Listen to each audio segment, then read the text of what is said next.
সীতাকুণ্ডে bus truck সংঘর্ষে আহত 11, 3 জনের অবস্থা আশঙ্কাজনক। মোহাম্মদ রমিজ আলী, সীতাকুণ্ড প্রতিনিধির ভিডিও চিত্রে বিস্তারিত। চট্টগ্রামের সীতাকুণ্ড উপজেলার ছোট কুমিরা ডিএবি পেট্রোল পাম্প এলাকায় ভয়াবহ সড়ক দুর্ঘটনায় অন্তত 11 জন আহত হয়েছেন। আহতদের মধ্যে 3 জনের অবস্থা আশঙ্কাজনক বলে জানা গেছে। সোমবার 14 জুলাই সকাল 11:15টায় চট্টগ্রামমুখী একটি লোকাল বাস নিয়ন্ত্রণ হারিয়ে দাঁড়িয়ে থাকা একটি সিমেন্ট বোঝাই ট্রাককে সজোরে ধাক্কা দেয়। সংঘর্ষের তীব্রতায় বাসটির সামনের অংশ দুমড়ে মুচড়ে যায় এবং যাত্রীদের মধ্যে ব্যাপক চিৎকার ও আতঙ্ক ছড়িয়ে পড়ে।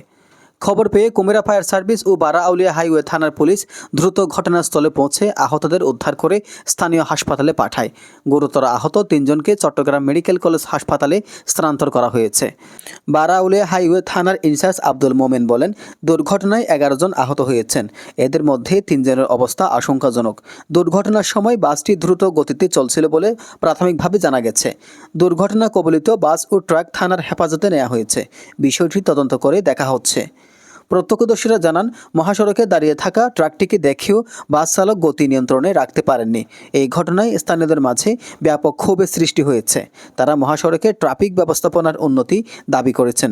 সীতাকুণ্ড এলাকায় প্রায় এই ধরনের দুর্ঘটনা ঘটে, বিশেষ করে কুমিরা, বারাউলিয়া ও শীতলপুর অংশে, যেখানে মহাসড়কের পাশে নিয়মিতভাবে ভারী যান চলাচল দাঁড়িয়ে থাকে।